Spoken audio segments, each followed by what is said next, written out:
13. 12. Buenos días, hermanos, les damos la bienvenida a Casa de Vida. Estamos a domingo 12 de octubre.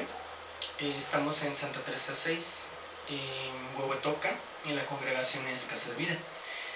Pues el día de hoy vamos a iniciar con un tema que es sumamente importante, un estudio. Va a ser un poquito extenso, por las mismas características del tema que se va a dar y pues toda la importancia que hay en este tema. Entonces vamos a empezar haciendo una oración, ¿vale, hermanos? Padre, te damos la gloria y la honra, Señor, por el día de hoy. Te damos gracias, Padre, porque nos permitiste despertar, nos permitiste venir a tu casa, Padre. Te damos la gloria y la honra, Señor, porque en todos los días de nuestra vida pues vemos tu mano, vemos tu cuidado, Señor, y te damos gracias, Padre, te damos la gloria y la honra. Te pedimos, Padre, el día de hoy que pues podamos venir con un corazón dispuesto a ti, Señor, dispuestos a entregarnos completamente a ti, Señor, a escuchar tu palabra, que pues si tenemos alguna perturbación en nuestra mente, en nuestro corazón, que seas tú, Padre, a través de tu Espíritu Santo, trayendo paz, trayendo control en todas las áreas de nuestra vida, trayendo reconciliación, trayendo perdón, Señor, en todas las áreas de nuestra vida y con todos los hermanos en nuestra fe, Señor. Te damos la gloria y la honra, Padre. Te pedimos en el día de hoy igualmente, Padre, que tú pongas en nosotros ese corazón dispuesto para aprender de tu palabra, Señor. Tú nos mandas a ser defensores de nuestra fe, a debatir ardientemente por la fe una vez dada a los santos, Señor. Y pues para esto, Señor, tú nos tienes que instruir a través de tu palabra, Señor, y también a través de la historia, porque en esta historia pues nosotros podemos conocer, Padre, precisamente de dónde viene nuestra fe, de dónde viene tu nombre, Padre, y el nombre de nuestro Señor Jesucristo, de dónde vienen esos primeros santos que edificaron tu iglesia. Y te pedimos, Padre, que seas tú obrando en mí, que sea tu Espíritu Santo hablando a través de mí, Señor, para que se pueda compartir todas estas verdades, Señor, sabiendo que tú, nuestro Señor Jesucristo, es la verdad, el camino y la vida, Padre. Pues estas verdades nos ayudan a ser verdaderamente libres y a combatir toda mentira que se levante contra tu Evangelio, Padre. Te damos la gloria y la honra, y pues el día de hoy lo ponemos en tus benditas y santas manos. Glorificamos tu bendito y santo nombre. Te pedimos, Padre, y te agradecemos todo esto, en el bendito y santo nombre de tu Hijo amado, nuestro Señor Jesucristo. Amén y amén. Amén, hermanos. Bueno, entonces, pues damos gracias a Dios por el día de hoy, porque pues estamos aquí. Sabemos que muchas veces hay situaciones que pues en el día a día, situaciones de salud, situaciones económicas, situaciones personales, que a veces uno dice, no voy. Pero la realidad es de que nuestro amor puede más, nuestro amor por Dios siempre tiene que poder más. Sí, amén. Y realmente tenemos que ser conscientes de que venimos por Él, a escuchar su palabra y a adorarlo a Él. Entonces, pues siempre que pongamos a Dios en primer lugar, pues Él va a obrar en todas las áreas de nuestra vida, Él va a traer paz, tranquilidad. Y pues lo hemos visto, no hay ninguno de nosotros que no lo haya visto, que Dios obra, Dios da consuelo, da reconciliación. Y pues siempre que nos pongamos en sus manos, pues Él va a estar obrando día a día, nos va a guardar. Pues yo les comparto que el día de ayer pues tuve un percance automovilístico y vi la mano de Dios que me guardó, y pues gloria a Dios, porque pues vemos su misericordia y realmente nos damos cuenta de lo que es importante. Lo material pues no es importante, o sea, a veces sí, obvio, es necesario comer y tener sustento, pero aún con carencias pues Dios nos da salvación y nos da vida, que es lo más importante, nos da familia en Cristo y nos da su Evangelio y nos da una oportunidad más para buscarlo cada día. Y pues eso es de agradecer, y pues yo en lo personal estoy agradecido con Dios por su amor, por su protección, y porque pues cada mañana es una oportunidad nueva para acercarnos a Él, ¿vale? Bueno, entonces pues ya entrando en materia, hemos estado viendo anteriormente pues estudio de diferentes religiones. Ya vimos a los testigos de Jehová, vimos a los mormones, estamos por ver a los adventistas también próximamente. Pero en esta ocasión vamos a iniciar con una serie de estudios que quiero yo pensar que van a ser, yo quiero pensar al menos 3. Y este es el primero, de la religión católica romana. Y pues esto es muy importante para nosotros, sobre todo como mexicanos, porque demográficamente aquí en México es la religión predominante. Entonces es sumamente importante que la conozcamos en todas las áreas. ¿Por qué? Porque aunque la mayoría de católicos mexicanos son católicos por tradición o por familia, hay unos poquitos que sí son católicos reales, que conocen su doctrina y que la saben defender. Entonces nosotros tenemos que estar preparados para dar razón de la fe y de la esperanza que vive en nosotros, siempre con reverencia y mansedumbre, cuando sea necesario darla, cuando nos la pidan también, porque de esta sana evangelización y verdadera evangelización dependen las almas, porque si un católico nos confronta y no tenemos cómo contestarle, el que va a pensar, mi religión es la verdadera. Pero si en amor le presentamos los argumentos que el Espíritu Santo ponga en nosotros, porque no es por nuestro conocimiento, es el Espíritu Santo siempre, pues eso puede influir en su corazón y en su entendimiento para que acepte la verdad del Evangelio. Por eso es sumamente importante. Y al mismo tiempo, todos nosotros, sin excepción, me incluyo también, tenemos personas que amamos, que profesan esta religión, y sabemos nosotros que pues por las prácticas que se hacen en esta religión, estas personas no pueden ser salvas, no pueden, porque la misma Biblia lo deja muy claro. Entonces, por amor a estas personas también es que tenemos que predicarles, ¿vale? Entonces, por eso es importante que nos preparemos. La importancia, imagínense ustedes que van con un médico por una enfermedad muy seria y él no se preparó, ¿cómo les va a ir? Igual con nosotros, si viene un alma y nosotros la tenemos que evangelizar y no nos preparamos, qué importante es. Yo le daría más importancia a eso que a lo del médico. O sea, los dos se tienen que preparar, pero más para compartir la palabra. Bueno, entonces el estudio es de la religión católico-romana. Ahora, primero, precisamente porque todos tenemos personas que amamos y probablemente les compartamos este video, hay que justificar por qué estamos haciendo esto. Entonces aquí hay una justificación, leemos: hoy en día existen muchas religiones que se autodenominan como cristianas, aun cuando estas religiones tienen prácticas y creencias que difieren totalmente de las enseñanzas de Cristo y las enseñanzas apostólicas contenidas en la Biblia. Muchas de estas religiones apelan a su antigüedad, a su tradición o a revelaciones extrabíblicas e historia para justificar su legitimidad y autoridad. Entonces, hay muchas religiones, ya pues, las estamos estudiando y todas dicen ser cristianas y cada una se quiere justificar de diferentes maneras, pero la realidad es que no es así. Si no sigues la doctrina de Cristo y la doctrina apostólica de la Biblia, pues no eres cristiano, aunque te definas así. La demografía influye enormemente en el por qué se profesa una religión, como les decía en el caso de México, siendo en la mayoría de los casos por tradición familiar y no por un análisis objetivo buscando la sana doctrina. Para que nosotros tengamos objetivamente una fe racional, lo que deberíamos de hacer, que es lo que estamos haciendo, es estudiar religión por religión, identificarlo todo, contrastarlo contra la Biblia, y en base a eso, y siempre en oración pidiendo al Espíritu Santo, tomar decisión. No por gusto, no por familiaridad, es que mi papá, es que mi mamá, no por la instalación, mira, es que qué buenas butacas, no, que tiene que ser bíblico.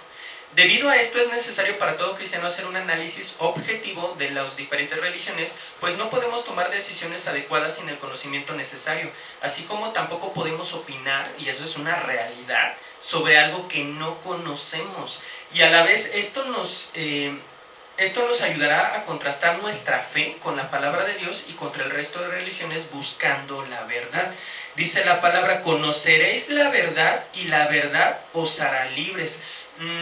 Llega a pasar, por ejemplo, que aquí en México, que no sé, sale un reporte, no sé, la pasta dental trae cosa que hace daño. Conozco la verdad. Entonces, antes no se sabía. Entonces, ya sabiendo esto, tomas decisiones en base a eso, sí. Entonces por eso es importantísimo conocer la verdad. ¿Cómo tomas la decisión si no lo sabes? Lo tienes que conocer. Ahora, el propósito es hacer un análisis objetivo de la religión católica romana, comparar la religión católico-romana con la palabra de Dios, ¿vale? ¿Por qué decir católico-romana? Porque hay religiones que también se definen como católicas, pero no son romanas. Por ejemplo, la católica ortodoxa. Entonces, esa siempre es la aclaración: es la Iglesia católico-romana o religión católico-romana. Y es compararlo contra la palabra de Dios, esa es la intención.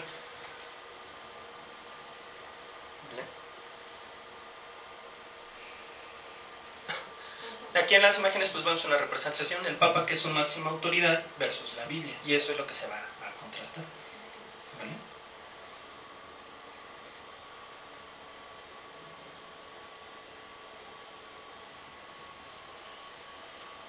Entonces, el propósito al mismo tiempo es evangelizar y hacer discípulos, dice la palabra en Mateo 28, 19, 20.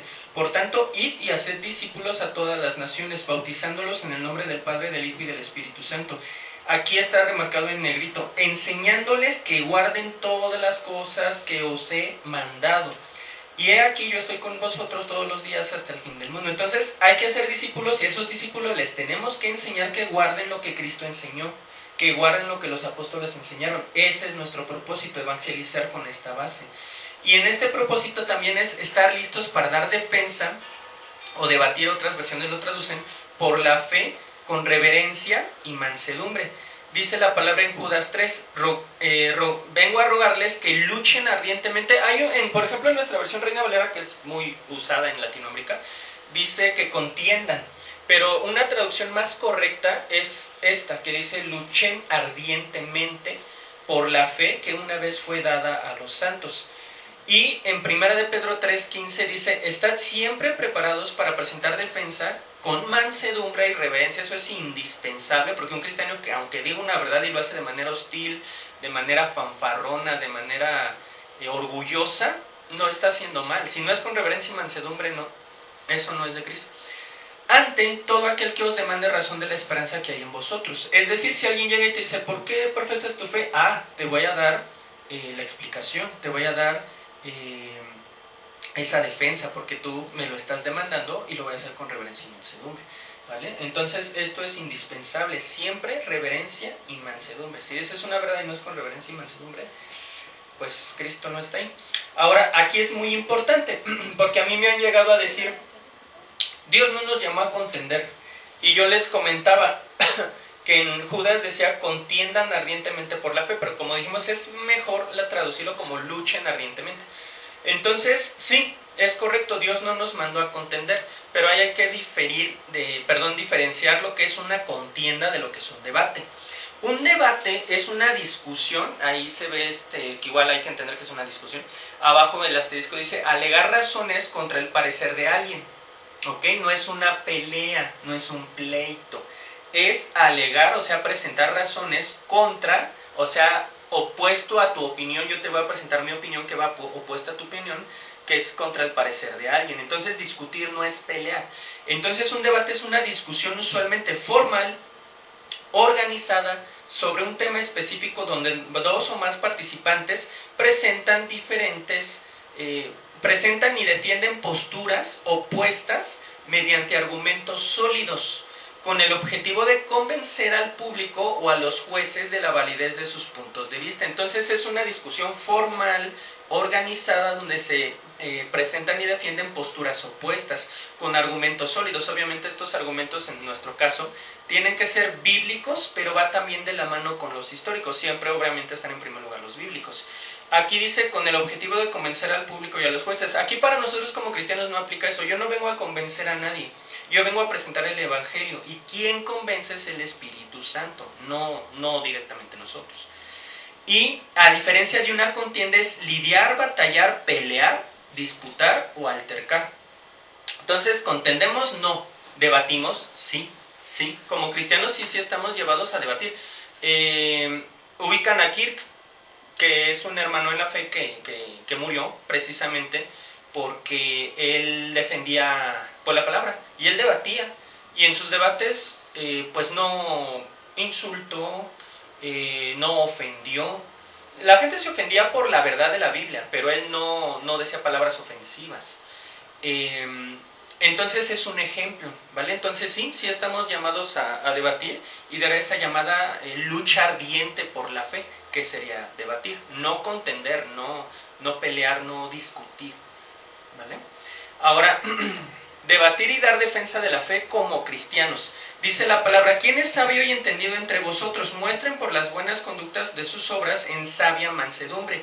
Pero si tienen celos amargos y contención en vuestro corazón, no os jactéis ni mintáis contra la verdad, porque esta sabiduría no es la que desciende de lo alto, sino terrenal, animal, diabólica. Porque donde hay celos y contención, por eso les digo, es mejor no utilizar la palabra contención, sino debate, en el área buena, allí hay perturbación y toda obra perversa. Es decir, Si yo como cristiano voy con celos amargos contra el que sea, de la religión que sea, voy con espíritu de pleito, voy soberbio, voy perturbado, la palabra le llama sabiduría diabólica. Entonces por eso nosotros como cristianos tenemos que tener el cuidado de cómo defendemos nuestra fe. Mientras que dice, pero la sabiduría que es de lo alto es primeramente pura, después pacífica, amable, benigna, llena de misericordia y de buenos frutos, sin incertidumbre ni hipocresía, y el fruto de justicia se siembra en paz para aquellos que hacen la paz. Esto está en Santiago 3, 13, 18. Qué diferente es llegar con una, en este caso que es la Iglesia Católica, porque se ven redes. No, que tú eres idólatra y que tú eres, tú besas yesos, hostil a llegar y presentar el Evangelio con esa pureza, esa misericordia, esa amabilidad. ¿Me permites compartirte una palabra de Dios? ¿Me permites compartirte lo que dice la Biblia respecto al tema de las imágenes? Y lo hago por amor, no es por criticarte, porque lo que yo busco es tu salvación. ¿Creen que influya? Obviamente va a influir. Y él se puede ver interesado para debatir o solamente interesado para realmente ser evangelizado. Entonces es importante. Dígame. La palabra contender, en ese caso, en esa expresión donde viene Judas, esa viene del griego agonice, y eso significa que describe un esfuerzo intenso y laborioso comparable a un atleta que se esfuerza al máximo. Sí, por eso dice ardientemente. Y sí, cheque la palabra en griego, y todas las traducciones que hay, la verdad me gustó más la nueva versión contemporánea de Reina Valera, precisamente. Porque lo que pasa, por ejemplo, hay gente que dice es que la Biblia se contradice. ¿En dónde? Podemos usar de ejemplo Judas. En un lado dice no contenciosos y en otro lado dice contiendan ardientemente. Pero hay que buscar el significado de la palabra, porque si hay contradicciones y las van a encontrar, Reina Valera la verdad sí tiene muchas, es por el traductor. No, Dios no se contradice, pero el traductor a la hora de traducir tiene 3 opciones de palabra a utilizar y pues a su criterio utiliza una y causa una contradicción, como en este caso. Si uno se va precisamente a la palabra en griego, la palabra correcta ideal sería luchen ardientemente, en el sentido de ardientemente de ese esfuerzo. Y ahí ya no hay contradicción, pero sí esos son temas de traducción. Le digo que ahí, por ejemplo, en la clase de ayer que tomé en el Instituto Bíblico, se le llama matices. Entonces, el griego, Dios determinó que se escribiera en griego la Biblia, en el Nuevo Testamento, por los matices, porque los griegos sí usan matices, nosotros no. Sí, es que muchas veces es muy difícil hacer una traducción. Por ejemplo, ¿qué les puedo decir? Por ejemplo, aquí en México lo usamos la palabra chale, de chale. ¿Cómo lo traduces al inglés?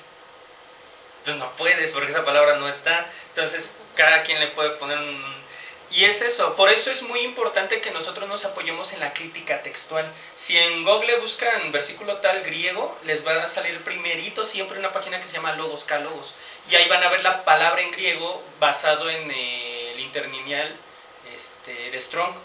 Y te va a poner la palabra, cuántas veces está en la Biblia, dónde más está en la Biblia y qué significados tiene y dónde se utiliza y cómo se utiliza. Entonces, en base a eso uno puede darse cuenta de varias cosas, ¿vale? Porque muchas veces, como les digo, en las traducciones se utilizan palabras en particular que fueron a criterio del traductor, pero objetivamente no era la ideal, como en el ejemplo. Bueno, ahora sigue entrando al tema. Ahorita fue justificar por qué hacemos lo que hacemos, porque vamos a hacer lo que vamos a hacer, porque la Biblia nos manda ello y por amor a las personas, en este caso a los católicos, que les vamos a compartir. Entonces, ¿qué es la religión católica? La religión católica es una institución religiosa que se define a sí misma como cristiana, encabezada por el Papa, quien es su máxima autoridad. Se considera a sí misma como el instrumento de unión con Dios y la humanidad. Está compuesta por una jerarquía de obispos y sacerdotes. Se consideran a sí mismos la única religión verdadera, como es toda la religión verdadera, se considera la única religión verdadera. Fundamentan su legitimidad, y esto es lo más importante en la religión católica y lo vamos a tratar más adelante.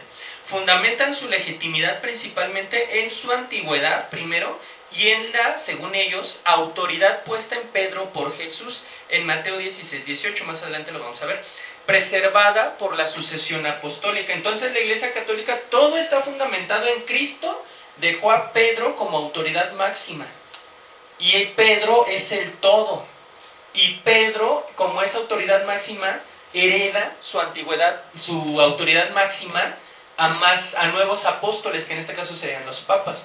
Entonces los papas tienen la autoridad máxima que Cristo puso en Pedro. Si esto es verdad, sí, tendría que ser la religión católica la religión verdadera, si esto fuera verdad, pero lo vamos a contrastar obviamente con la palabra.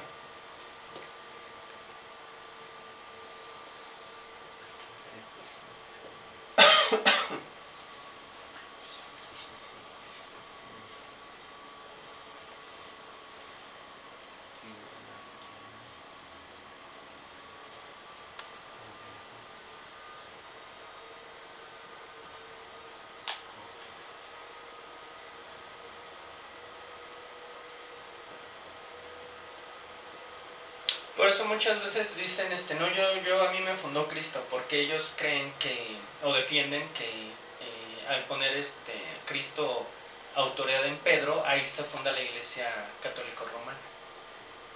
Y es lo principal lo que defienden, y toda la Iglesia Católica Romana depende de ello.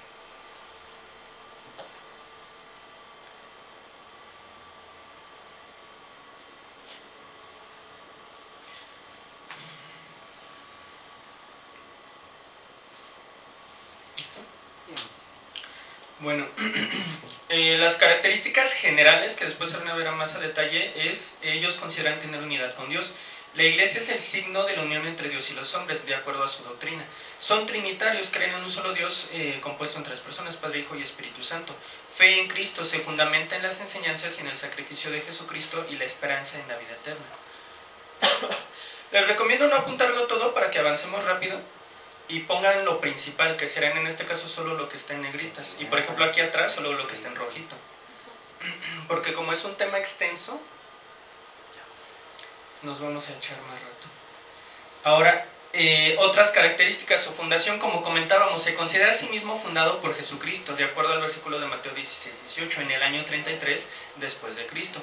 La sucesión apostólica es su fundamento, digamos que es su roca, es su fundamento. Sostienen que la autoridad de Cristo se depositó en Pedro y que se transmite a través de sus sacerdotes, el Papa y los obispos. Y su jerarquía está organizada bajo la autoridad del sumo pontífice, que es el Papa, y los obispos. Tienen una estructura muy organizada. Ahora, algo muy importante con la Iglesia Católica es el tema de la tradición. ¿Han oído esto con ellos? La tradición, junto con la Biblia y el magisterio, forman un solo depósito sagrado que preserva y desarrolla la comprensión de la fe. Entonces, a diferencia de nosotros como cristianos, nuestro fundamento de nosotros es la Biblia. ¿Por qué? Porque la Biblia es la palabra de Dios, o sea, es como Dios hablando, y es lo que creemos y lo aceptamos. Pero en la Iglesia Católica toman la Biblia como la palabra de Dios, pero al mismo tiempo agregan la tradición y agregan el magisterio. Entonces no solo es la Biblia, sino que aquí hay 3 autoridades, y al conjuntar estas 3 es de donde sale la doctrina de la Iglesia Católica. Igual más adelante lo vamos a ver, ¿vale? El culto a las imágenes, que pues normalmente nosotros llamamos idolatría, porque es lo que es, ellos utilizan el término hiperdulia. Dulia quiere decir veneración, hiper pues es mucha. Entonces las imágenes, de acuerdo a ellos, las imágenes religiosas cumplen un papel fundamental como ayudas para la fe, la enseñanza y la oración. Sirven para recordar y honrar a Cristo, a los santos, despertando la piedad del creyente. O sea, las imágenes despiertan la piedad del creyente, sin ser ellas mismas objeto de adoración, la cual está reservada únicamente a Dios. Esto es lo que su doctrina dice. Nosotros no adoramos las imágenes, es un instrumento, nos recuerdan a quien representan, es lo que ellos defienden. Y la infalibilidad papal, este es un dogma, como casi todo de la Iglesia Católica son dogmas. Ahí hay que entender un dogma, hasta abajo viene la definición. Un dogma es una proposición tenida por cierta y como principio innegable, y es un conjunto de creencias de carácter indiscutible y obligado para los seguidores de cualquier religión. Es decir, el Papa como máxima autoridad, si él proclama un dogma de fe, este dogma todos lo tienen que aceptar, y no está a discusión, lo tienes que aceptar. Estás obligado, si te haces llamar católico romano, a aceptarlo, y no está a discusión. ¿Por qué? Porque el Papa es infalible, y esa infalibilidad al mismo tiempo es también un dogma. ¿Vale? Entonces, si el Papa declara algo como una proposición de fe, es obligado y no se debe de cuestionar contra nada.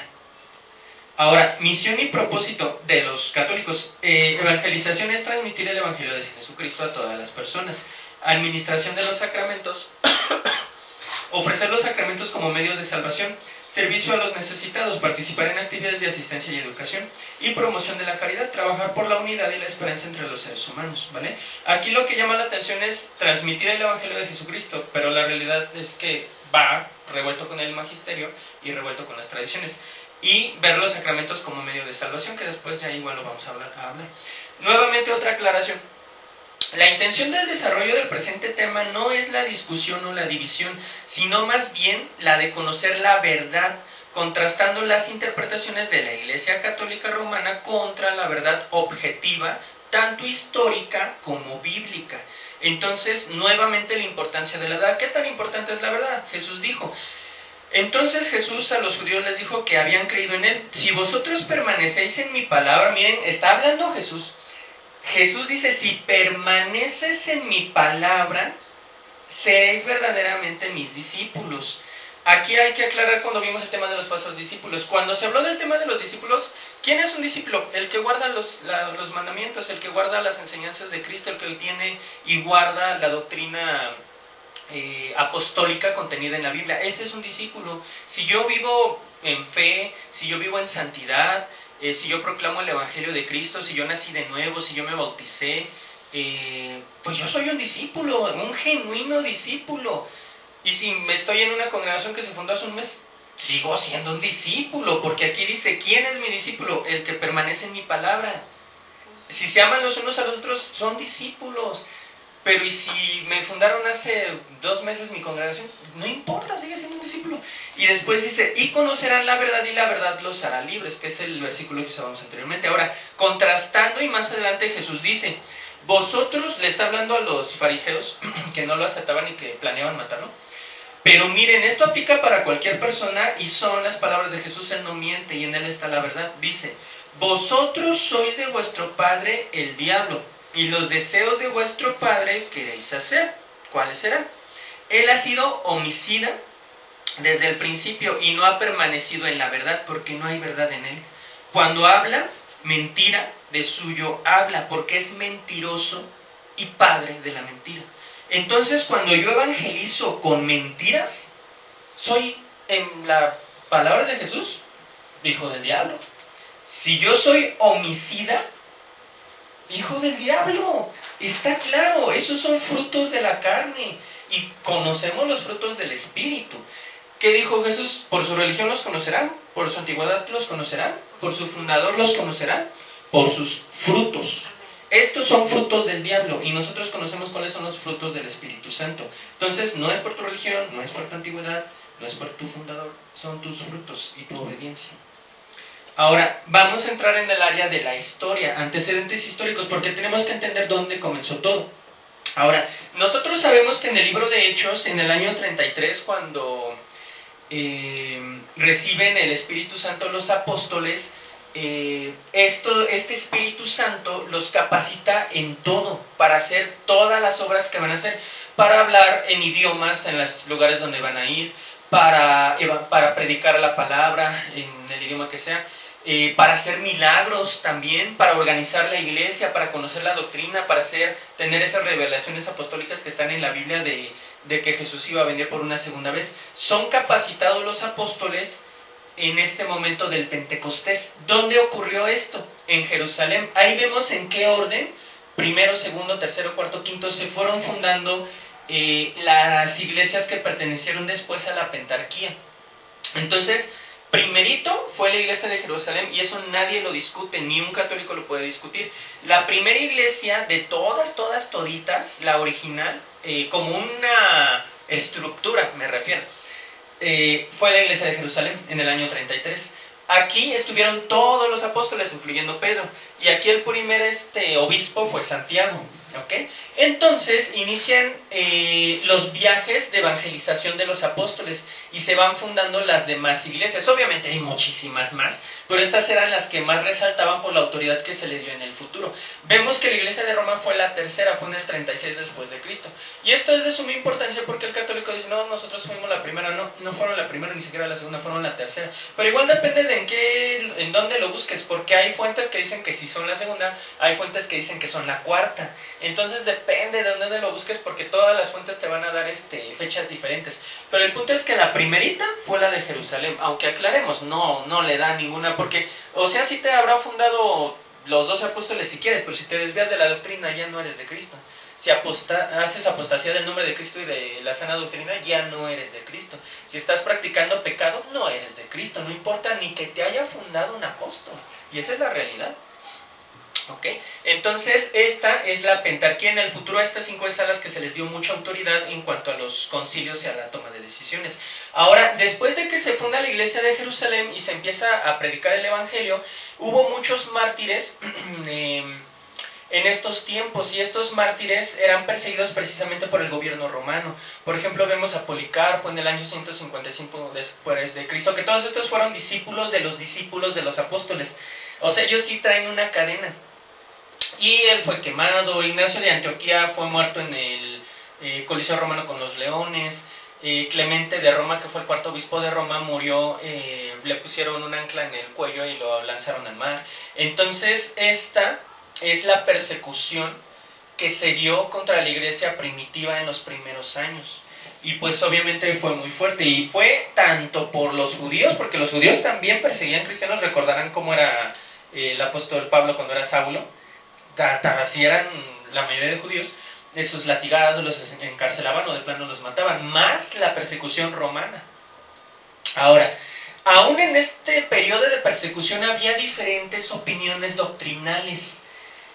Por eso, a finales del siglo II, Irineo de León escribió un libro que se llama Contra herejías, para hacer ver que muchas enseñanzas que empezaban a moverse eran heréticas. Por ejemplo, la que más sonaba era que Jesús era creado, no era divino ni era eterno, que era una creación de Dios. Por ejemplo, era una de las que más circulaban en ese entonces, ¿vale? Y después, la temporada más pesada, más pesada de martirio contra la comunidad cristiana fue en el gobierno de Diocleciano, alrededor del 284. Recordemos, la persecución empezó prácticamente después del 33 y aquí ya estamos en el 284, o sea, ya pasaron 250 años de persecución, y es bastante, y es persecución, no ahorita de, es que me hablaron, pero no, es persecución, te matan por tu fe. Había un libro que es el Acta Martyrium, que se escribió basado en todas estas mártires.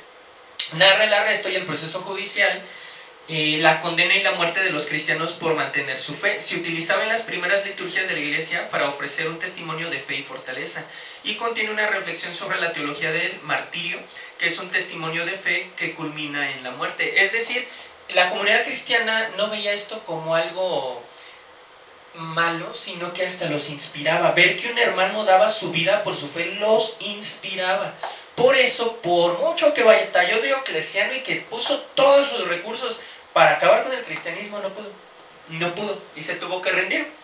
Y en el año 311 se proclamó el edicto de tolerancia de Nicodema, y en el año 313 el edicto de Milán. Y en estos edictos se decretó por parte del imperio de Galerio, se puso fin a la gran persecución de los cristianos, reconociendo su existencia legal y concediéndoles la libertad para practicar su religión, siempre que ésta no atentara contra el orden público. Este edicto es considerado un precedente importante del edicto de Milán, que fueron los dos en conjunto, que consolida la libertad del culto en todo el imperio romano. Entonces fue real, hasta el año 313, que ya cesó esa persecución y se toleraba que los cristianos vivieran y profesaran su fe. Entonces vemos realmente cómo se dio todo esto y toda la gente que tuvo que morir. Por eso nosotros tenemos que darle mucho valor a la palabra de Dios que tenemos en las manos, porque mucha gente murió para que así fuera. Ahora, Diocleciano fue el que dijo, no, pues no se mueren, hay mucho cristiano. Y entre Galerio, Lucino y Flavio, Valero, Aurelio, Constantino, conocidos más comúnmente como Constantino I, Constantino el Grande, a todos les suena ese nombre, ellos fueron los que proclamaron estos edictos, principalmente el edicto de Milán, pero quien se llevó las palmas fue Constantino.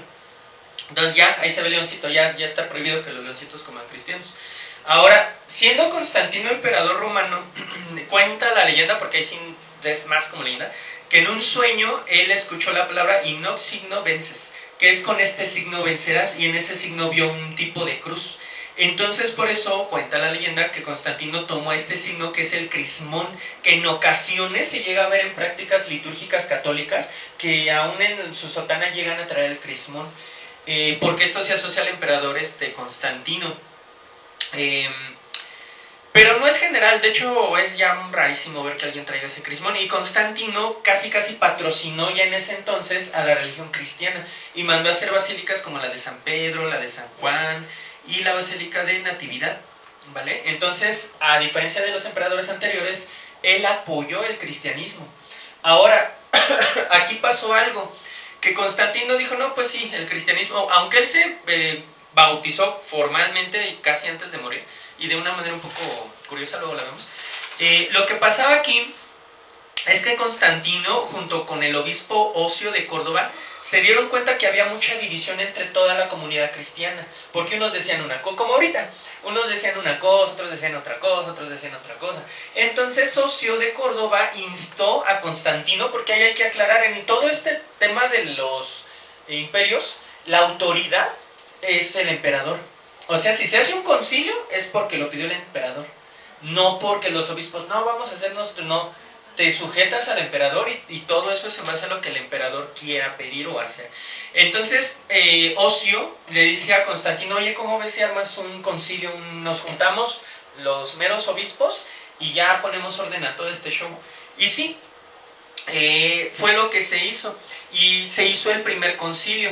Estos concilios se definían como concilios ecuménicos, que son reuniones formales de obispos de todas las iglesias para discutir y tomar decisiones obligatorias sobre temas doctrinales y de prácticas eclesiásticas, buscando la unidad y la coherencia del cristianismo.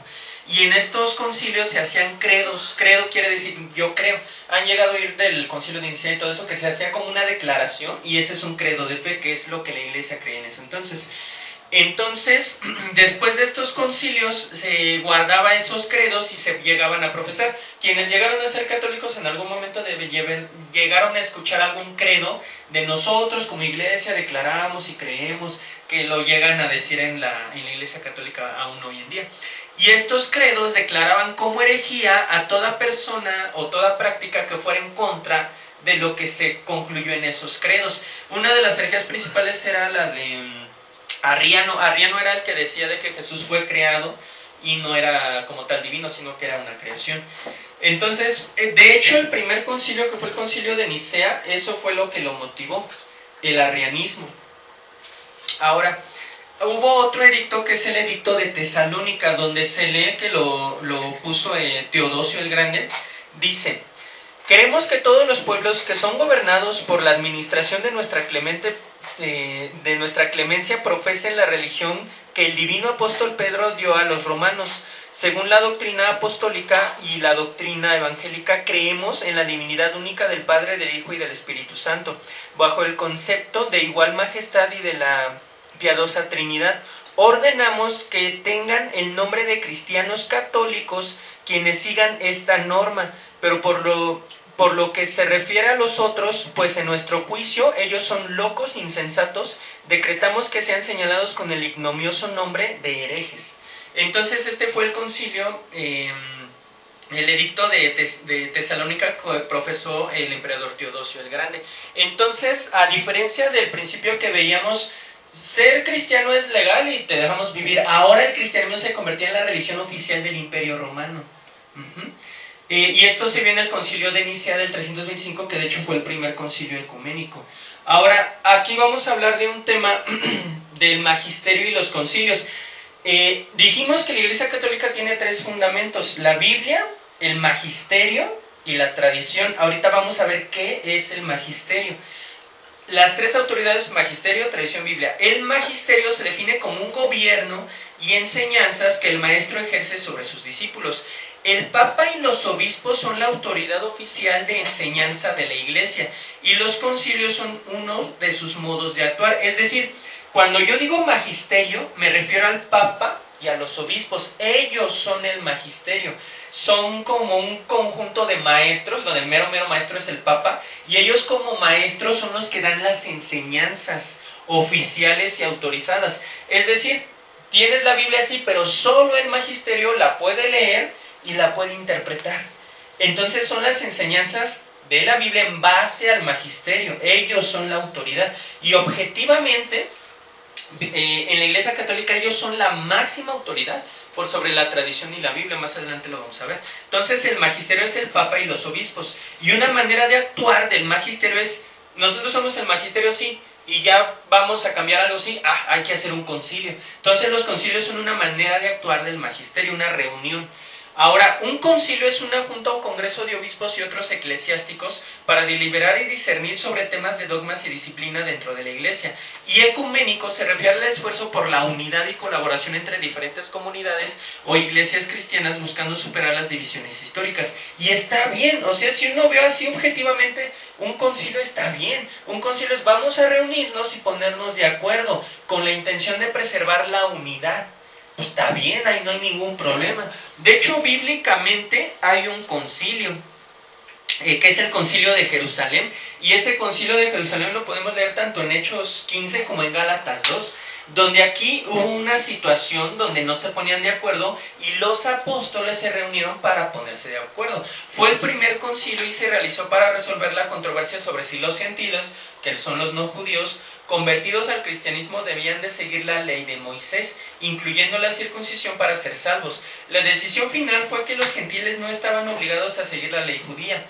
Fue presidido por Pedro, Pablo, Simón y Juan. Ahí estuvieron esos 4 apóstoles que se consideraban como las columnas de la iglesia. Entonces, aquí hay un show, ok, somos apóstoles, sí, pero también somos judíos, sí, porque todos somos judíos, ok, y nosotros evangelizamos a gentiles, ok, y si el gentil ya se convirtió, ¿tiene que guardar la ley de Moisés? ¿Lo tenemos que circuncidar o qué procede? No, pues yo digo que sí, no, pues yo digo que no, no, pues yo digo que poquitas cosas sí, poquitas cosas no. Como había diferentes opiniones, se tuvieron que reunir y dieron su testimonio de lo que había pasado con los gentiles, de que recibían, de que aún ellos ya no estaban guardando cosas, ya estaban viviendo como gentiles. Entonces concluyeron, no, pues entonces concluimos que no lo deben de guardar. Solamente es las enseñanzas de Cristo, los 10 mandamientos, pero como tal la ley de Moisés, con todas las reglas, todos los ritos, incluyendo la circuncisión, no, eso ya, ellos mismos como apóstoles concluyeron que no. Entonces, estos mismos concilios se hacían tomando en cuenta principalmente a las 5 autoridades principales, que es la misma petarquía, que es la iglesia de Jerusalén, la iglesia... De hecho tenía un orden como jerárquico, era primero la de Jerusalén, luego la de Roma, luego la de Constantinopla, Antioquía y al final la de Alejandría, pero tenían que ser sí o sí, tenían que estar esos 5 obispos, más varios otros obispos de otras iglesias más pequeñitas. Entonces decíamos que el primer concilio bíblico fue el de Jerusalén, pero ya como ecuménico, donde ya no están los apóstoles, fue hasta el 325. Se combatió la postura arriana, que era lo que les decía, que Dios es creado. Se habló de la plena divinidad de Jesucristo, de una unidad religiosa, y esto fue precedido por Constantino, y por el obispo de Osio, que era lo que les comentaba. Ellos eran como los que llevaban el orden. Aquí algo que a mí me pareció muy interesante es que, aunque muchas veces se habla mal de Constantino, hay fuentes donde se lee que Constantino propuso que todo fuera de acuerdo a la Biblia. Dijo, no, pues básense en los escritos divinamente inspirados, dice aquí abajo, de acuerdo a los escritos divinamente inspirados. Era lo que decía Constantino, o sea, él tenía la misma postura que nosotros. Pero bueno, en este primer concilio no hubo muchas cosas polémicas, salvo una, y este fue el primer credo, que es el credo niceno, que en algunas iglesias católicas ya lo han de haber leído y oído. Dicen, este fue el resumen, la conclusión después de ese concilio, de esa reunión. Ellos declararon, creo en un solo Dios, Padre Todopoderoso, Creador del cielo y de la tierra y de todas las cosas visibles e invisibles, y en un solo Señor Jesucristo, Hijo unigénito de Dios, engendrado del Padre, antes de todos los siglos, Dios de Dios, luz de luz, verdadero Dios de Dios verdadero, engendrado, no hecho o no creado, consubstancial con el Padre, por lo cual todas las cosas fueron hechas, el cual por amor a nosotros y por nuestra salud, descendió del cielo y tomando nuestra carne de la Virgen María, por el Espíritu Santo fue hecho hombre y fue crucificado por nosotros bajo el poder de Poncio Pilato, padeció y fue sepultado, y al tercer día resucitó según las Escrituras, subió a los cielos y está sentado a la diestra de Dios Padre, y vendrá otra vez con gloria a juzgar a los vivos y a los muertos. Su reino no tendrá fin, y creo en el Espíritu Santo, Señor y dador de vida, procedente del Padre y del Hijo, el cual con el Padre y el Hijo juntamente es adorado y glorificado, que habló por los profetas, y creo en una santa Iglesia católica y apostólica, confieso un bautismo para remisión de pecados, y espero la resurrección de los muertos y la vida del siglo venidero. Amén. Si nos damos cuenta, nosotros analizando este texto, la mayoría no va a objetar. Ahí aclarando, Iglesia, dice, creo en una, estamos de acuerdo que la Iglesia de Cristo es una. Amén. Ok.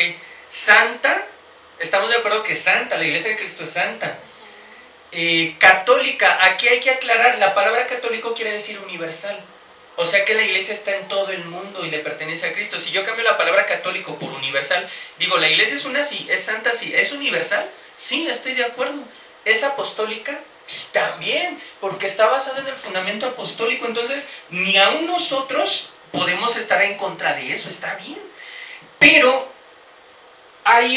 hubo aparte de este credo 20 leyes que se promulgaron. Los principales, o el de interés para nosotros, es que había uno que dice que desde ahí se prohibía a todo miembro del clero vivir con una mujer. No decía estar casado, porque eso es después, pero dice se prohíbe a todo miembro del clero vivir con una mujer. Entonces hay muchos cristianos hoy en día que dicen, no, pues yo como estoy de acuerdo con el credo de Niceno, pero no podrías, porque se prohibió ahí vivir con una mujer. Si tú eres un obispo, un pastor, no puedes vivir con una mujer, y eso ya va en contra de la palabra. Y nos damos cuenta cómo desde ahí se empezó a desviar. Se empezó a desviar, ya no iban de acuerdo a la palabra. ¿Y qué dice la palabra? No tenemos, y aquí es muy importante, dicen que Pedro no tenía esposa. Pero vamos a leer.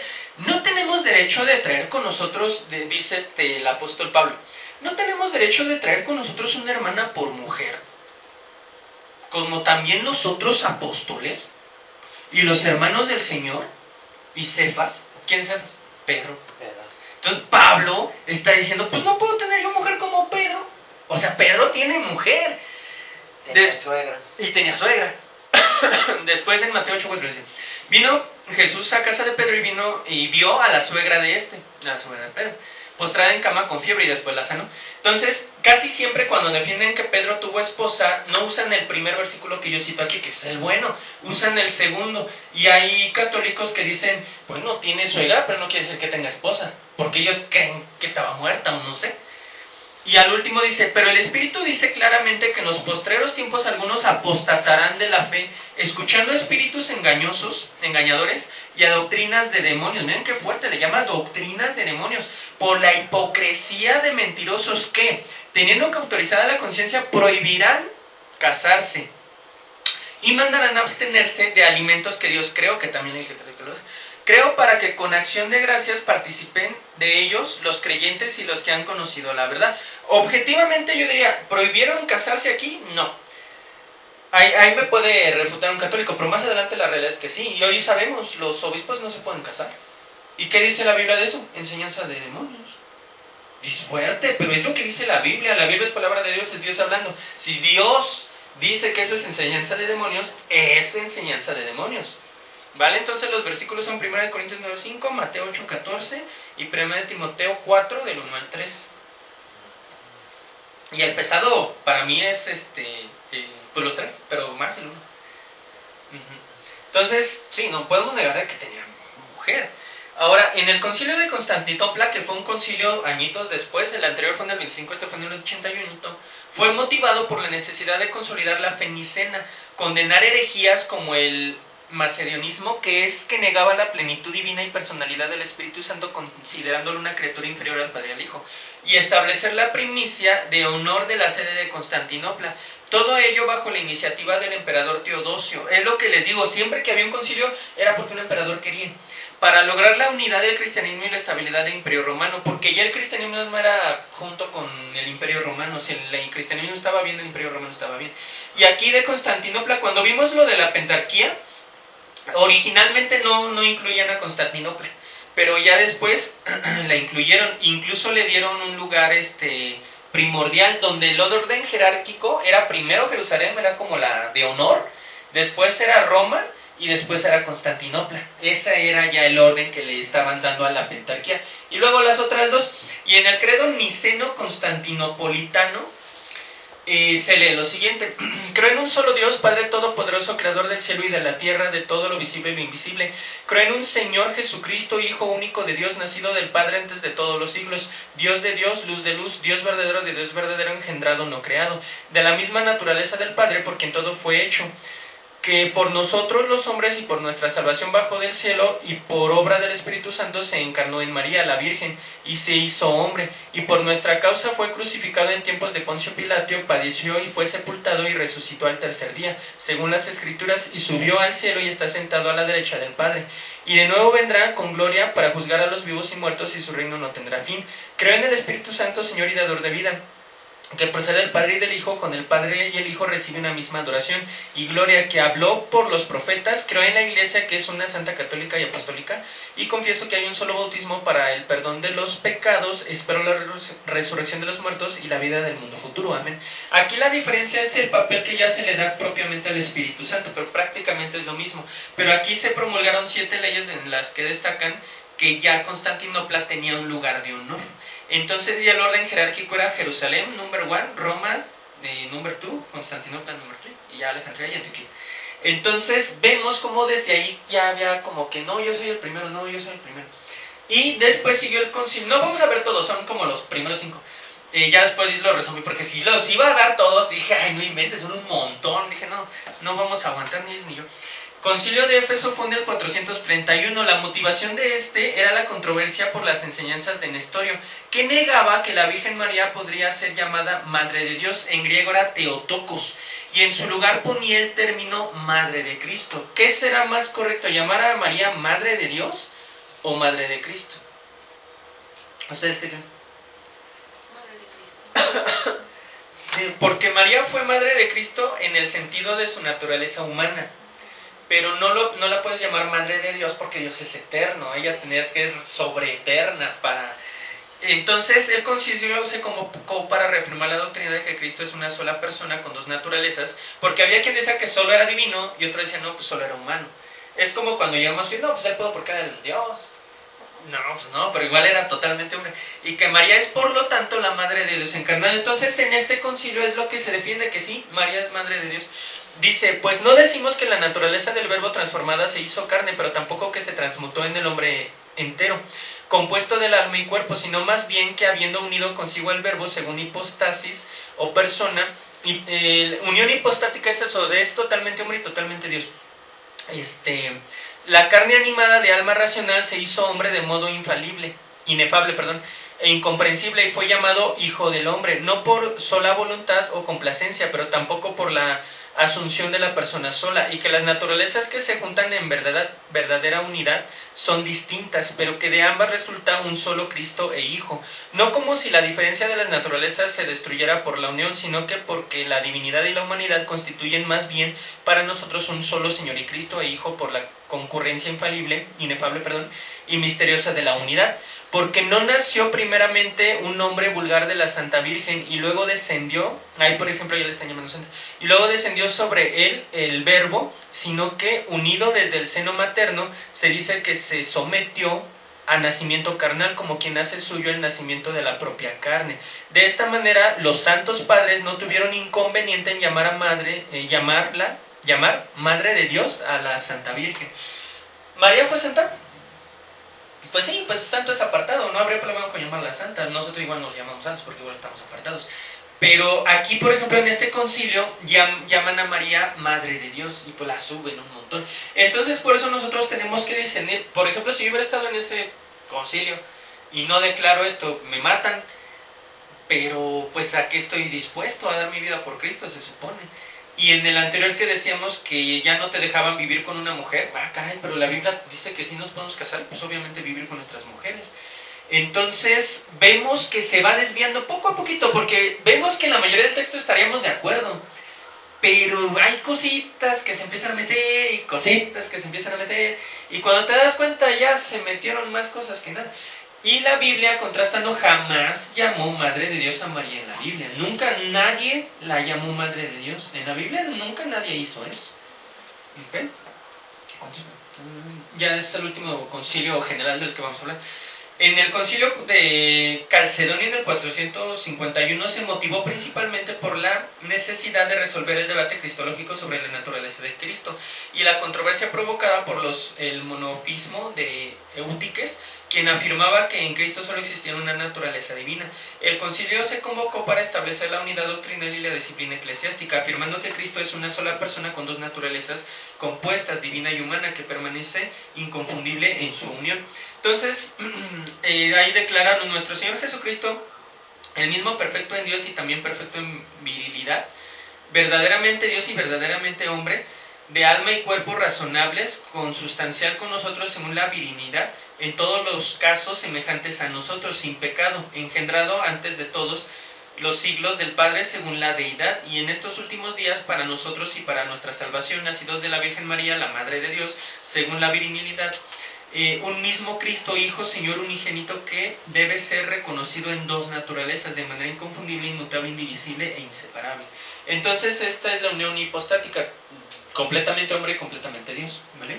Y en este concilio se promulgan 30 cánones o leyes, entre los que destacan que los monjes y monjas no deben contraer matrimonio o serán expulsados. Anteriormente vimos, no pueden vivir con una mujer, a lo mejor sí estás casado, pero no puedes vivir en la misma casa, pero aquí sí ya se promulgan, no deben contraer matrimonio. Y de hecho a los que ya estaban casados creo se les anulaba, o fue en un concilio más adelante, y se le da el primer lugar a Roma. Aquí es donde Roma se levantó, donde ya no era Jerusalén el primer lugar y que tenía lugar de honor, sino que aquí fue donde Roma se levantó y se le dio el primer lugar en la jerarquía, y en el segundo lugar quedó Constantinopla. O sea, Jerusalén ya quedó, si bien le va en el tercer lugar. Y aquí da interés que igual varía, depende de dónde uno lo busque, pero de manera general se toma que el Papa León I el Grande, consolida el término Papa en el sentido moderno para referirse al obispo de la sede de Roma. Es considerado históricamente el primer papa, históricamente, porque en tradición los católicos obviamente la Iglesia Católica toma a Pedro como el primer papa, pero históricamente que el término se utilice para referirse a un obispo que tiene autoridad suprema por sobre todos los demás, es hasta León I. El término papa quiere decir padre, y ya se utilizaba tiempo atrás para los obispos en general, como una palabra de amor y autoridad hacia un obispo. Pero ya como tal, la palabra papa se utilizó únicamente para el obispo romano. ¿Okay? ¿Y qué dice la Biblia respecto a esto? Es lo mismo que vimos hace rato. Pedro tenía mujer, Pedro tenía suegra y mujer, y toma la Biblia como doctrina de demonios prohibir casarse, porque aquí ya se prohibió casarse. ¿Ok? Entonces ahí se tiene que ir discerniendo, o sea, cómo se va desviando, y un poquito más, y un poquito más, y un poquito más. Pero si yo me tengo que enfocar específicamente en la Biblia, lo voy a ubicar, lo voy a ver. O sea, si Dios a través de uno de sus apóstoles dice, doctrina de demonios es que te prohíban casarte, es lo que la Biblia dice. Pues yo soy la Iglesia Católica, yo prohíbo casar. Y luego, ¿te quedas ahí o qué haces? Pero el show era que casi era como el PRI antes. ¿Quieres estar en política? Pues el PRI no tienes otra, es el único que gana. Así, algo así, digamos. Ahora, dice también la palabra, hubo también entre ellos una disputa en el tema de la jerarquía, porque se dan cuenta que ya Roma dijo, yo soy el mero mero.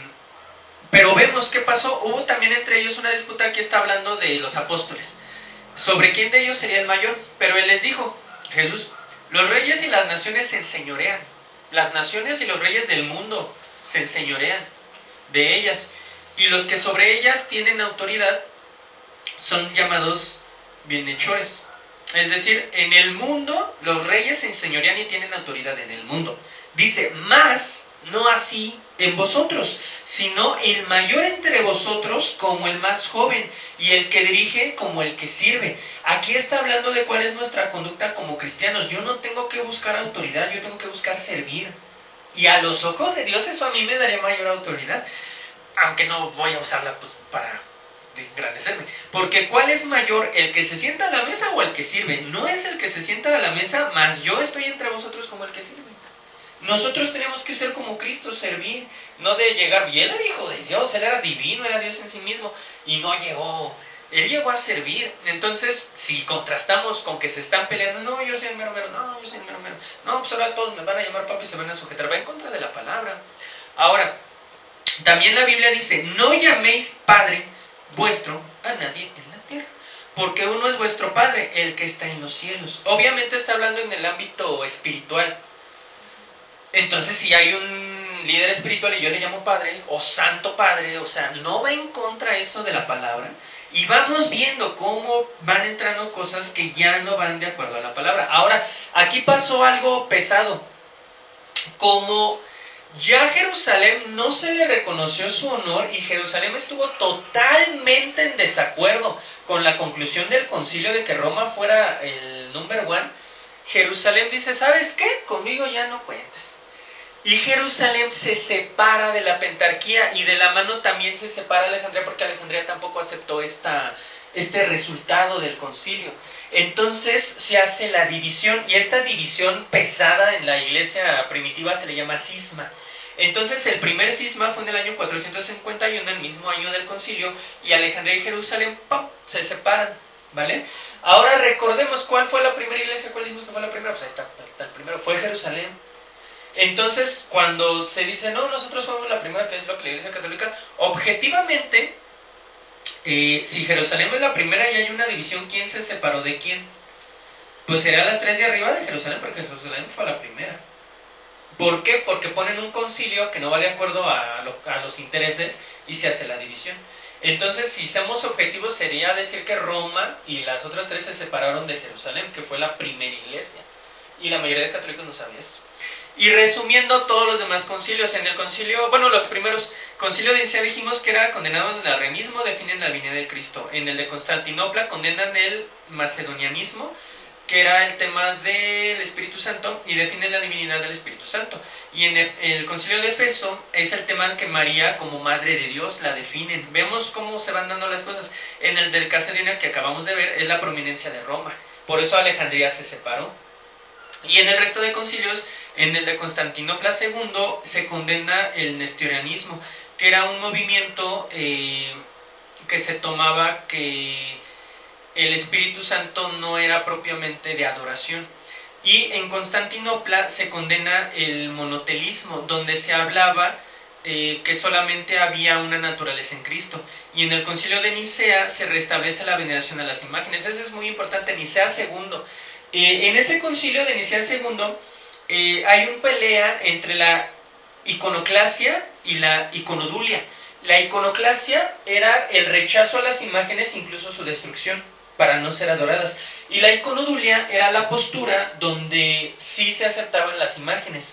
Entonces, este concilio fue convocado por Irene, que era la madre del emperador Constantino VI, que en ese entonces era el emperador, o sea, la mamá del emperador. Oigan, vamos a hacer un concilio, pues como eres la mamá del emperador, pues como te decimos que no. Entonces, en esta se dicta que las imágenes actúan como intermediarias. Aquí fue donde se definió todo el tema de las imágenes en la Iglesia Católica. Se diferencia la adoración y la veneración como el término griego proskinesis. Ya después vamos a ver esa palabra muy importante. Irene intervino a favor de las imágenes y los decretos fueron promulgados por ella. Es decir, hay un movimiento de iconoclasia que rechaza las imágenes e incluso las destruye. ¿Es bíblico? Pues sí. Sí, en la Biblia eso hicieron y se reventaron muchas, se rompieron muchas, se destruyeron muchas imágenes. ¿Por qué? Porque las estaban adorando. Pero como la mamá del emperador le gustan las imágenes, no me hagan eso, vamos a hacer un concilio y yo lo voy a dirigir y las conclusiones yo las voy a dar. Y yo, obviamente, desde el principio les dejo claro, yo estoy a favor de las imágenes. El resultado, ahora todos aceptamos imágenes. ¿En qué se basaron en la Biblia? Porque la mamá del emperador quiso. Y esa es la realidad. Y ya más adelante vamos a ver mucho más a detalle de todo el tema de las imágenes. Entonces, en el año 1054 se da un segundo cisma. ¿Se acuerdan que en el primero habían 5, quedaron 3? Pero en el 1054 hay un segundo cisma. Y en este cisma es la iglesia de Constantinopla la que dice bye bye. ¿Por qué? Porque siempre hubo muchos roces entre el obispo romano y el obispo de Constantinopla. Hubo un momento donde Constantinopla dijo, no, es que yo tengo que ser el mero mero. Pues ya va a haber roces porque quieren autoridad. Y entre las posiciones que tuvieron era el filioque. El filioque dice, que es lo que defiende la ortodoxa, que el Espíritu Santo solo proviene del Padre, no del Hijo. Y Roma dice que proviene de los dos. La autoridad del Papa, que Constantinopla no estaba de acuerdo, y tensiones sociopolíticas y culturales, donde había muchas fricciones entre los dos. Hubo un momento incluso en el que un Papa manda a cerrar las iglesias del otro Papa. Y estaban en pleito. El uso del pan con o sin levadura. No, que es que vamos a hacer la Eucaristía, pero es que el pan lleva levadura. No, pues es que no lleva. Y el celibato obligatorio, igual la iglesia ortodoxa no estaba de acuerdo. De hecho, hoy en día la iglesia ortodoxa, sus obispos sí tienen esposas. Incluso hubo un momento donde la fricción era tan fuerte que un papa maldijo al otro y viceversa, y los dos se condenaron al infierno. O sea, estuvo fuerte. Entonces se da este cisma y ¡pum! Ya nada más quedó Roma. Y medio Antioquía. ¿Por qué digo medio? Porque en Antioquía hay 3 sedes romanas y 3 sedes ortodoxas. O sea, cuando decimos iglesia ortodoxa nos referimos a la iglesia de Constantinopla, que es la que ahorita se fue. Pero ahora la iglesia de Constantinopla se llama iglesia católica ortodoxa. Entonces, 3 sedes ya en Antioquía, 2 sedes son ortodoxas y 3 sedes son romanas.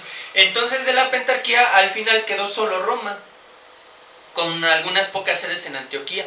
Y así fue como se destruyó la pentarquía. Irónico que la idea de la pentarquía es que la autoridad no recayera sobre una sola persona. ¿Y qué fue lo primero que empezaron a pelear? Yo soy más autoridad que tú. Y en el resto de los concilios, en el concilio de Letrán, se condena al antipapa Anacleto II. Antipapa eran papas, o sea, queremos papa. No, pues yo soy el papa, no, pues yo también. Entonces el papa ilegítimo lo llamaban antipapa. Y excomulgan a quien no diezme, porque luego los evangélicos nos toman esa del tema de, no, es que tú diezmes, el otro. Pero hay doctrina donde se excomulgaba a todo al que no diezmara. En el concilio de Letrán número 3, 2/3 partes de los cardenales para elegir al papa era ya la pauta. O sea, para elegirlo ya no era de a dedazo, ya tenía que haber al menos 2/3 partes de los cardenales. Y de hecho ahorita sigue siendo, me parece, esa la postura, tiene que haber mayoría para elegir al papa. En el concilio de Letrán número 4, ahí se impuso los dogmas de la transubstanciación, que dice que la Santa Cena no es simbólico, sino que es literal, y literalmente se convierte en carne y en sangre en tu boca. Y la confesión obligatoria, donde ya tienes que confesarte audiblemente con un sacerdote católico. Y en el de León I fue un intento fallido de unión con la iglesia ortodoxa. Se unieron, o sea, se reconciliaron Constantinopla y Roma, pero fue muy breve y se volvieron a separar. Y en Vienne se habló de la disolución de los caballeros templarios. Esa historia está bien pesada. Los caballeros templarios eran como el ejército.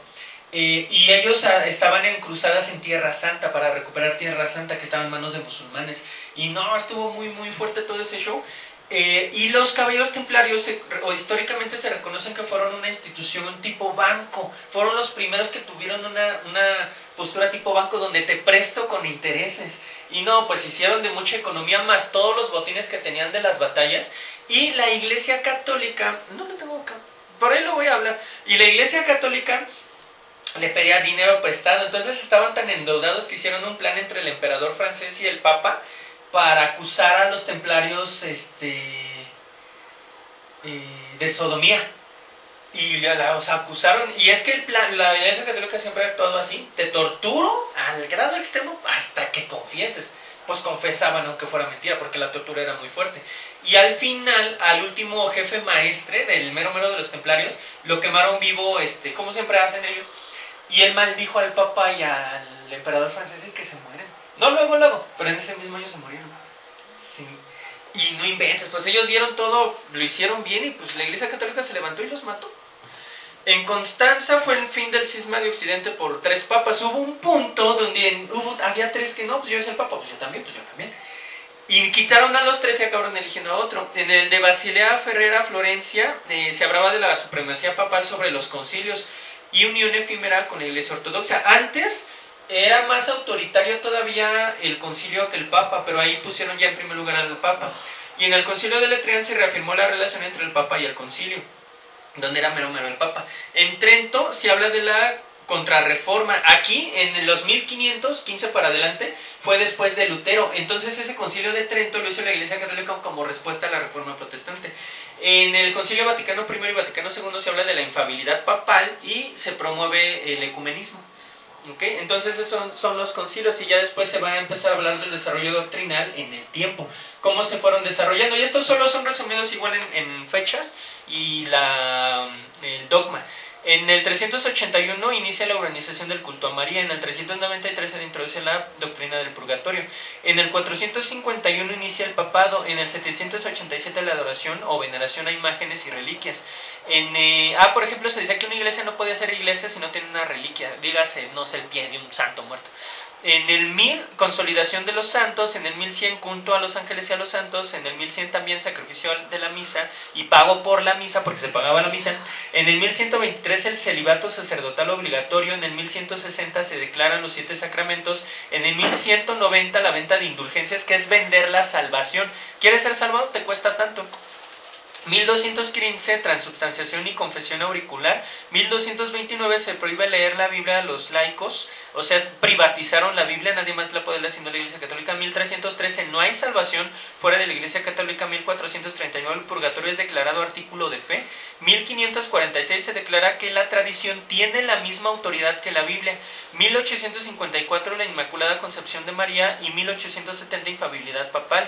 Ex cátedra, es decir, el Papa es infalible cuando da doctrina de fe. Si está chacoteando, digamos, platicando, ahí no es infalible, solo es infalible cuando dice, ¿saben qué? Voy a dar una doctrina de fe que es ex cátedra, ahí lo consideran infalible. Y 1950, Asunción de María. Este es el desarrollo histórico de los principales dogmas católicos, porque hay quien defiende que siempre ha tenido la misma base, y no es cierto. Obviamente y evidentemente ha sido un desarrollo progresivo y paulatino. Hoy en día se podría hacer otro concilio con un papa infalible y poner un nuevo dogma. ¿Ok? ¿Las te crees? Hasta las 12. Ok, nos quedan 15 minutitos. Y ahorita vamos a hablar de algo muy importante, que es la figura del papa. Dijimos que él es considerado la máxima autoridad y tiene la autoridad de Pedro, que de acuerdo a la Iglesia Católica, Cristo puso en Pedro. Entonces el Papa es el obispo de Roma y cabeza visible de la Iglesia Universal. Es sucesor de Pedro y vicario de Cristo en la tierra. Ahí la palabra vicario es muy importante y ahí se derivan muchas cosas. Vicario quiere decir sustituto. Entonces, ¿el Papa es el sustituto de Cristo? No. ¿Qué dice la Biblia? Es el Espíritu Santo. Él es el que ahorita está en representación de Cristo, no un hombre. Actuando como padre espiritual de todos los fieles. Su título, que puede provenir del griego papas, que significa padre, que de hecho es de ahí de donde proviene, pero la Iglesia Católica justificó otra traducción, o de una sigla italiana que significa quien tiene la potestad de Pedro. No, pues les conviene más poner esa, pero no, papa significa padre. Simboliza su rol de guía espiritual, preservador de la fe y responsable de la unidad de la Iglesia. Entonces, aquí se habla de la sucesión apostólica. Es la doctrina según la cual la autoridad y la misión de los apóstoles de Cristo se han transmitido a través de una línea ininterrumpida de obispos mediante la imposición de manos, desde la época de los apóstoles hasta la actualidad. Esta cadena se considera esencial para mantener la continuidad de la fe y el ministerio apostólico. Entonces dicen, Cristo pone toda la autoridad en Pedro, y Pedro hereda toda su autoridad a un obispo al que le impone sus manos, y así hasta el día de hoy el papa actual. Esa es su postura, ¿vale? Ahora, los papas, vamos a hablar de los papas más polémicos de la Iglesia Católica, y es necesario. ¿Por qué? Porque por sus frutos los conoceremos, ¿vale? Y todo se contrasta en base a la Biblia. Yo no puedo decir, yo soy igual de santo de Pedro, yo tengo la autoridad de Pedro, y vivir como Judas, o peor, ¿vale? Entonces, fundamento bíblico. Leemos, este es el mensaje que hemos oído de él y os anunciamos. Dios es luz y no hay ninguna tiniebla en él. Esto lo dice la Biblia, lo está diciendo Juan. Si decimos que tenemos comunión con él y andamos en tinieblas, mentimos y no practicamos la verdad. Entonces, si yo digo, yo soy de Cristo y practico pecado, mentiroso. ¿Y quién dijimos que es el padre de la mentira? El diablo. El que dice, yo le conozco y no guarda sus mandamientos, el tal es mentiroso y la palabra no está en él. Pero el que guarda su palabra, no dice su tradición, no dice su magisterio, dice, pero el que guarda su palabra, en este verdaderamente el amor de Dios se ha perfeccionado. Por eso sabemos que estamos en él. El que dice que permanece en él debe de andar como él anduvo. Por eso nos llamamos cristianos, porque representamos a Cristo, porque somos discípulos de Cristo. Dice la palabra 1 de Juan 3, 6 al 9. Todo aquel que permanece en él no peca, en el sentido de no practicar el pecado. Todo el que permanece en él no practica el pecado. Todo aquel que peca, está practicando el pecado, no le ha visto ni le ha conocido. Hijitos, nadie os engañe. El que hace justicia es justo como él es justo. El que practica el pecado es del diablo. Y es lo que dijo Juan, apóstol Juan. El que practica, por eso les digo, hay que aclarar si está refiriendo a la práctica del pecado. El que practica el pecado es del diablo, fin. Porque el diablo peca desde el principio. Para esto apareció el Hijo de Dios, para deshacer las obras del diablo. Todo aquel que es nacido de Dios no practica el pecado. El que practica el pecado es del diablo. El que es nacido de Dios no practica el pecado. Porque la simiente de Dios permanece en él y no puede pecar, no le nace. Es aberración practicar pecado porque es nacido de Dios y en Dios no hay pecado. Entonces queda clarísimo. ¿Practicas pecado, eres del diablo? ¿No lo practicas? Pues es de Dios. Vamos a ver entonces, en base a este fundamento, ¿qué vamos a encontrar? Vemos al Papa Alejandro VI, él nacido como Rodrigo Borgia, hasta hay una serie de los Borgia en Netflix, no la he visto, pero ha de estar polémica, cerca de Valencia, en España, 1431. Él fue Papa de 1492 a 1503. ¿Qué hizo? Compró el papado sobornando a sus compañeros electorales. No vio ningún problema en nombrar a muchos de sus parientes para cargos de poder. Eso es lo que se llama nepotismo, que viene del Napoleón la palabra, donde yo tengo autoridad y pongo a mis compas, a mis familiares en puestos de autoridad. O matar a cardenales rivales para reclamar sus valiosas propiedades. Dijimos, los deseos de su padre quieren hacer, él ha sido homicida desde el principio. Lo leímos. Tuvo varias amantes y fue padre de al menos 9 hijos ilegítimos, posiblemente como resultado de orgías organizadas. Organizó una orgía en 1501 llamada la justa, de palabra antisonante, y pues sí, este es según ellos uno de los sucesores de los apóstoles. Leemos, presidió más orgías que misas. Eso lo escribió el Gibón. Ofrecía premios al hombre que pudiera fornicar con el mayor número de mujeres. ¿Y qué acabamos de leer? El que practica el pecado es de quién? De diablo. ¿Ok? Te llamará la religión que te llame Santo Padre, sustituto de Cristo. Yo no. Yo en base a lo que Jesús enseña, pues pido que tengan misericordia de ti en el día del juicio. Estas son 2 fuentes que se tomaron. Pero es probable que les ponga otra vez hasta el final. Y se habla muy brevemente de los papas. Papa Esteban VI, nacido, se desconoce su nombre real cuando nació y su lugar de nacimiento, pero él estuvo en el poder del 896 hasta el 897. En esta foto vemos que hay un cadáver en una silla, porque este papa estaba en contra del papa anterior.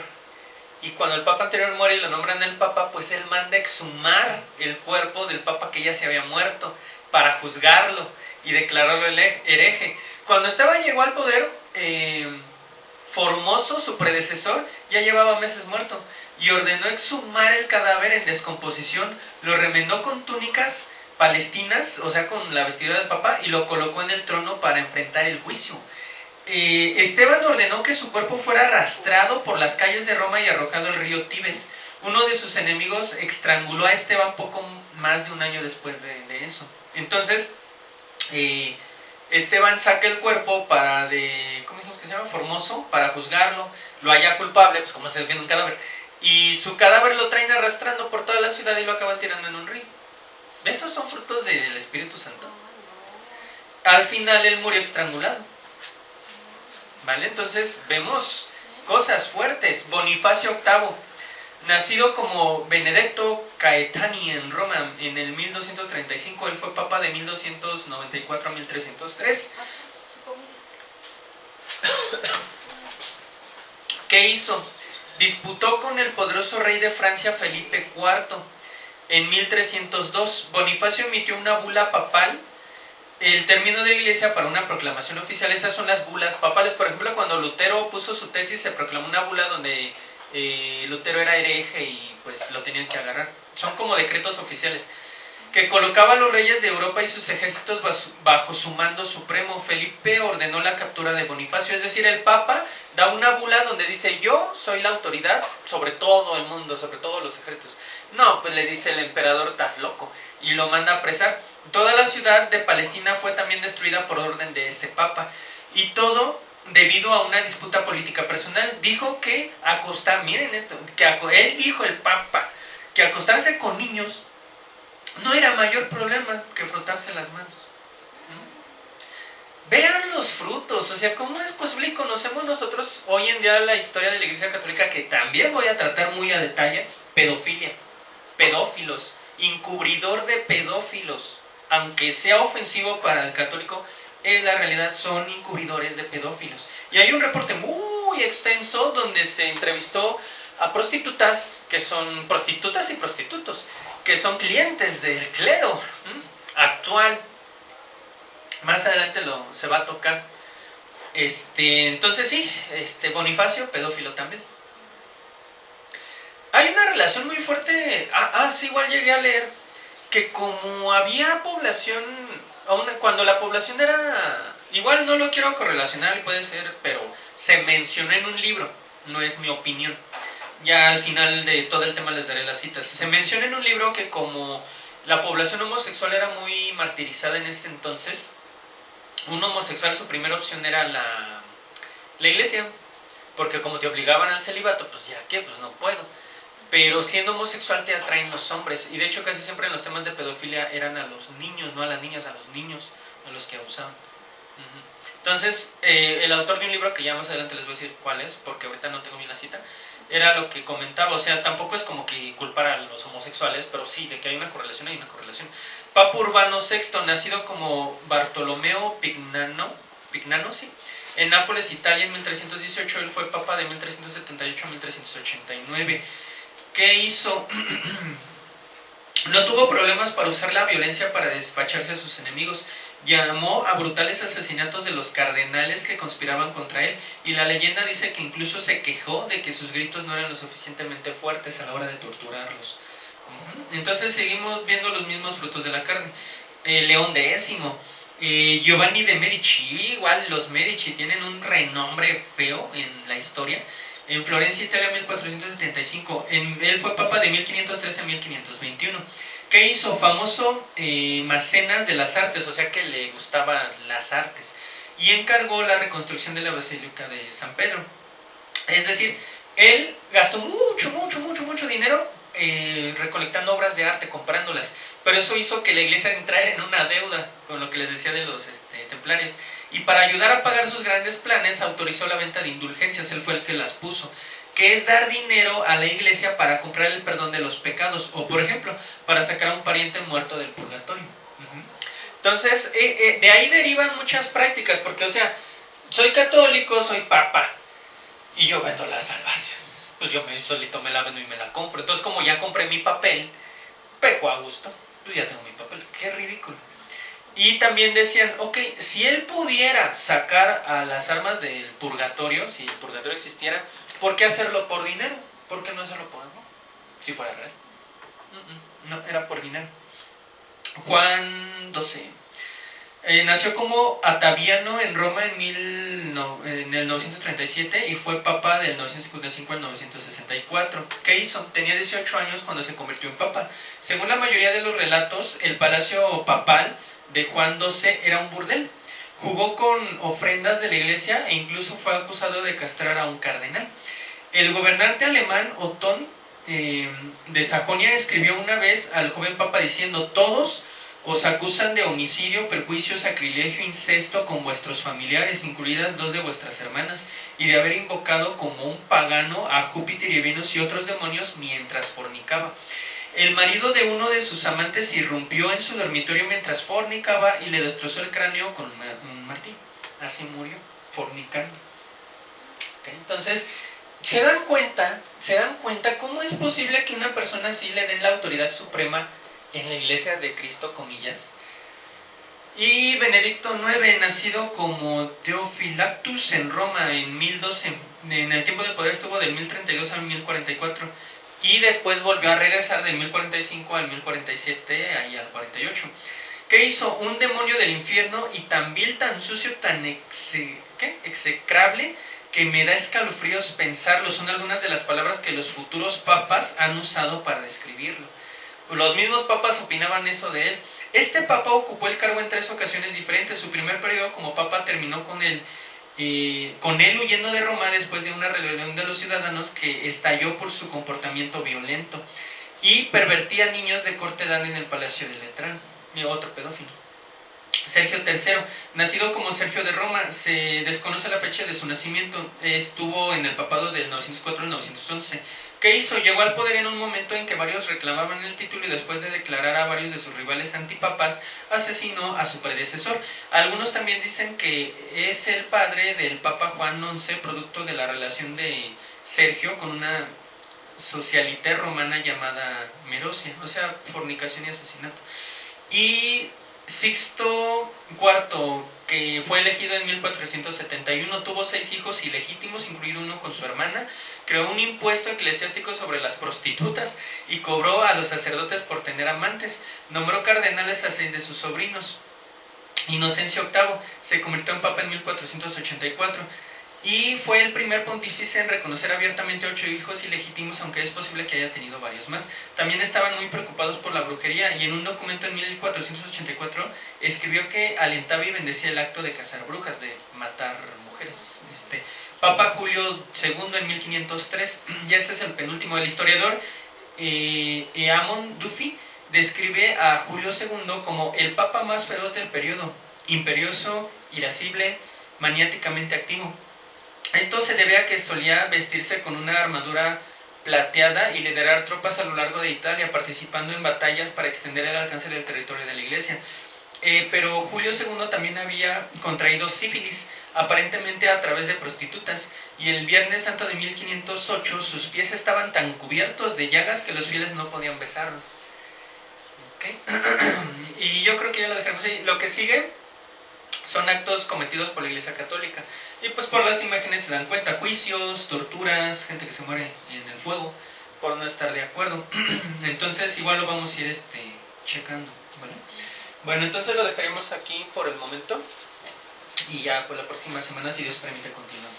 Sí, amén. Vamos a hacer una oración para terminar.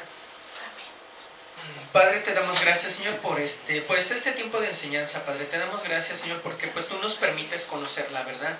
La palabra dice que la verdad nos hará libres. Realmente, si nosotros vemos a una persona o a nuestro líder espiritual o a autoridad espiritual como una persona santa, pero sabemos que esta persona está haciendo cosas aberrantes a tu palabra, nosotros como cristianos, antes de someternos a cualquier autoridad, nos vamos a someter a ti, Padre. Y pues eso es lo que tienen que hacer todas las personas, Señor, todas las personas que se hacen llamar cristianas y que dicen amarte. Buscar la obediencia a ti por sobre todo lo demás, Padre. Sabemos que tú has puesto autoridades, pero tú eres la mayor autoridad por sobre todas, Padre. Y pues tú nos llamas a amarte a ti siempre en primer lugar.